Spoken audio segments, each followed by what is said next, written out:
Good morning students, welcome to our YouTube channel The Knowledge Hub. Today we are here to discuss about the chapter Admission of a Partner of Class Plus 2 Accountancy, in which today we will discuss about the revaluation of assets and liabilities when a new partner admits into a partnership firm. जब भी कोई नया partner partnership firm के अंदर आता है तो कैसे एसेट्स और लायबिलिटीज को रिवैल्यूएट किया जाता है, कैसे रिवैल्यूएशन अकाउंट प्रिपेयर किया जाता है और कैसे उसके अंदर ट्रांजैक्शंस रिकॉर्ड की जाती है, वो सारा का सारा आज हम स्टडी करेंगे। सबसे पहले रिवैल्यूएशन अकाउंट जब भी बनता है तो जितना भी उसका बैलेंस है, चाहे वो प्रॉफिट का हो चाहे लॉस का निकल के आए, वो सारा का सारा ओल्ड पार्टनर्स के अंदर, ओल्ड रेशियो के अंदर जाता है। अब सबसे पहले रिवैल्यूएशन अकाउंट का फॉर्मेट हमारे पास है, जिसके अंदर हमारे पास टोटल 4 कॉलम है, 2 of debit side, 2 of credit side. First, debit side particulars and amount, and credit side also particulars and amount. Now, जब भी रिवैल्यूएशन अकाउंट डेबिट होगा तो डेबिट साइड एंट्री आएगी, रिवैल्यूएशन अकाउंट क्रेडिट होगा तो credit side entry आएगी। Okay, अब जब भी एसेट्स हमारी, ठीक है, हम सबसे पहले एसेट्स को लेके चलते हैं। ओके, एसेट्स जब भी हम परचेज करते हैं तो एसेट्स अकाउंट क्या होता है? डेबिट होता है। ओके, लेकिन जब एसेट्स की वैल्यू इंक्रीज होती है या डिक्रीज होती है तब एसेट्स अकाउंट डेबिट होता है या क्रेडिट होता है, वो हमें यहां देखना है। सबसे पहले हम बात लेके चलते हैं जब एसेट्स अकाउंट डिक्रीज होता है। जब भी एसेट्स अकाउंट डिक्रीज होगा तो एसेट्स अकाउंट क्या होगा? क्रेडिट किया जाएगा। ओके, साथ के साथ उस सेम पॉइंट पे रिवैल्यूएशन अकाउंट यहां क्या होगा? डेबिट होगा। तो एंट्री क्या बनेगी? Revaluation account debit to change in the value of assets account या एसेट्स अकाउंट। ओके, अब जब भी वैल्यू डिक्रीज होगी एसेट्स की तो वो कहां शो की जाएगी? Debit side, to change in the value of assets. Okay, जितनी भी एसेट्स की वैल्यू में डिक्रीज होगी वो सारी की सारी डेबिट साइड शो की जाएगी। इसी का रिवर्स कर दे, जब एसेट्स की वैल्यू इंक्रीज होगी तो किस साइड शो की जाएगी? Credit side, by increase in the value of assets। तो जितनी भी वैल्यू इंक्रीज होगी एसेट्स की तो वो किस साइड शो की जाएगी? Credit side. फॉर एग्जांपल, अगर मान लीजिए बुक्स ऑफ अकाउंट्स में हमें स्टॉक की वैल्यू शो कर रखी है 1 लाख रुपए, लेकिन एक्चुअल वैल्यू क्या है स्टॉक की? 80,000 है। तो 20,000 क्या होगी? वैल्यू डिक्रीज होगी, तो डिक्रीज आएगी तो किस साइड शो किया जाएगा? Debit side. तो यहां एंट्री क्या आएगी? To stock account. अमाउंट कितनी आएगी? जितनी वैल्यू डिक्रीज हो रही है 20,000, तो 20,000 हम अमाउंट के अंदर शो कर देंगे। अगर फॉर इंस्टेंस वही स्टॉक की वैल्यू जो बुक्स ऑफ अकाउंट्स के अंदर 1 लाख दे रखी है लेकिन एक्चुअल में उसकी वैल्यू 1,20,000 है, ओके, तो 20,000 क्या हुआ? इंक्रीज, तो किस साइड शो किया जाएगा? क्रेडिट साइड एंट्री आएगी, by stock account 20,000 amount. Okay, clear? Now अब हम बात करते हैं लायबिलिटीज की। अगर लायबिलिटीज की वैल्यू इंक्रीज होगी, नॉर्मली लायबिलिटीज क्या होती हैं? क्रेडिट होती हैं, लेकिन जब लायबिलिटीज की वैल्यू इंक्रीज या डिक्रीज होती है तब क्या ट्रीटमेंट होगा वो हम देखेंगे। सबसे पहले हम बात करते हैं जब लायबिलिटीज की वैल्यू इंक्रीज होती है तब क्या चल रहा है? जब भी लायबिलिटीज की वैल्यू इंक्रीज होगी तो वो क्या किए जाएंगे? क्रेडिट किए जाएंगे। तो डेबिट क्या होगा? Revaluation account. ओके, तो यहां क्या आएगा हमारा? To increase in the value of liabilities।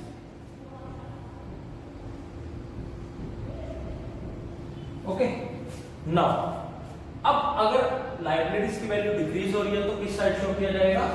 Credit side, by decrease in the value of liabilities.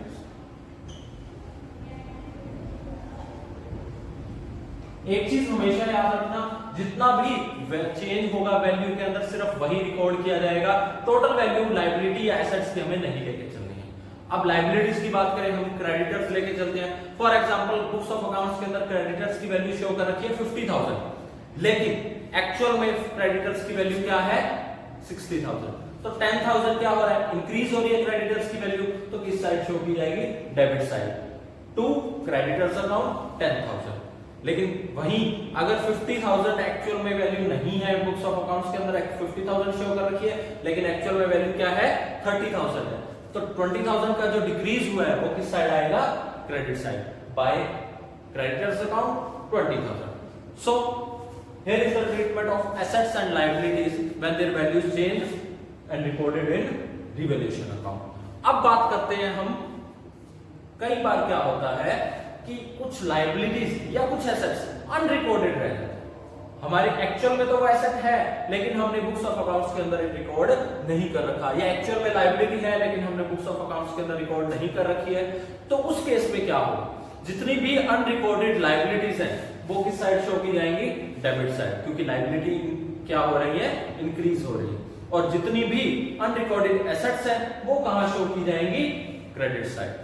तो unrecorded liabilities debit side,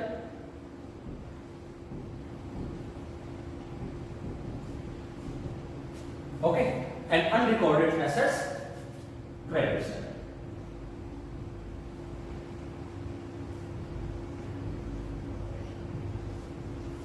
Okay, so here is the solution.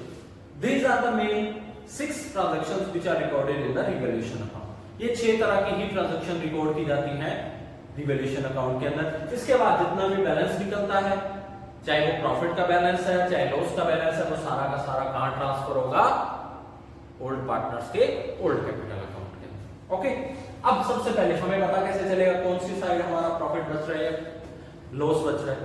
Okay, सबसे पहले जब भी हमारा क्रेडिट साइड का टोटल ज्यादा है और डेबिट साइड का टोटल कम है तो हमारा क्या बच रहा है, प्रॉफिट बच रहा है। तो उसे हम कहां ट्रांसफर करेंगे, to profit transferred to old partners capital.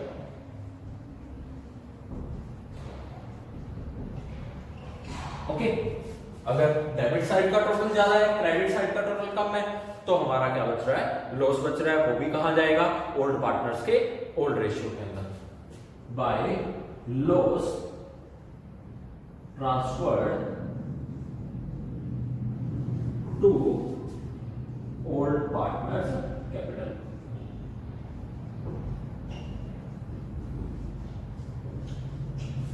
So here is the format of revaluation account and how to record the change in the value of assets and liabilities in revaluation account। इस तरह से हम जितनी भी assets और liabilities की value में decrease या इंक्रीज हो रहा है उसे रिकॉर्ड करके रिवैल्यूएशन अकाउंट बना सकते हैं और उसका प्रॉफिट या लॉस जो भी बचता है उसे ओल्ड पार्टनर्स के कैपिटल अकाउंट में ट्रांसफर करते हैं। So here is the whole topic of revaluation account. जैसे कि रिवैल्यूएशन अकाउंट का जितना भी प्रॉफिट एंड लॉस बैलेंस होता है वो ओल्ड पार्टनर्स के कैपिटल अकाउंट के अंदर ओल्ड रेशियो के अंदर ट्रांसफर होता है।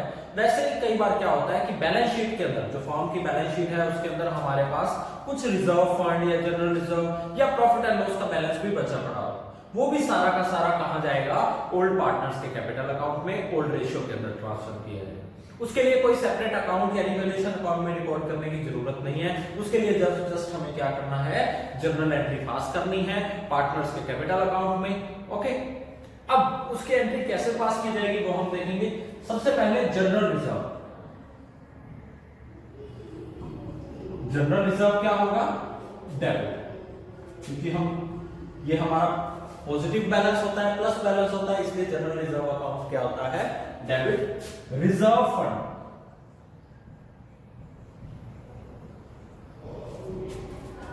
ये भी क्या होगा, डेबिट। तो रिजर्व फंड अकाउंट भी क्या हो जाएगा, डेबिट हो जाएगा। अगर प्रॉफिट एंड लॉस का सरप्लस बैलेंस है, पॉजिटिव बैलेंस है, प्रॉफिट है, तो वो भी क्या होगा, डेबिट। ओके, तो ये भी क्या हो जाएगा, डेबिट। और क्रेडिट क्या होगा, partners capital account to old partners capital. So this will be the entry for the transfer of positive balance of reserve and profit and loss. Okay, अगर प्रॉफिट एंड लॉस का negative balance है तो उसकी general entry क्या होगी, old partners capital account debit to profit and loss account, negative balance या loss कह सकते हैं। जितना भी अगर लॉस है या नेगेटिव बैलेंस है वो सारा का सारा ओल्ड पार्टनर्स के कैपिटल अकाउंट में डेबिट किया जाएगा, और जितना भी पॉजिटिव बैलेंस है वो सारा का सारा ओल्ड पार्टनर्स के कैपिटल अकाउंट में क्रेडिट किया जाएगा। तो इस तरह से हम क्या करते हैं, जो रिजर्व्स और एक्यूमुलेटेड प्रॉफिट या लॉसेस हैं उन्हें हम ओल्ड पार्टनर के कैपिटल अकाउंट में ओल्ड रेशियो के अंदर ट्रांसफर करते हैं। ओके।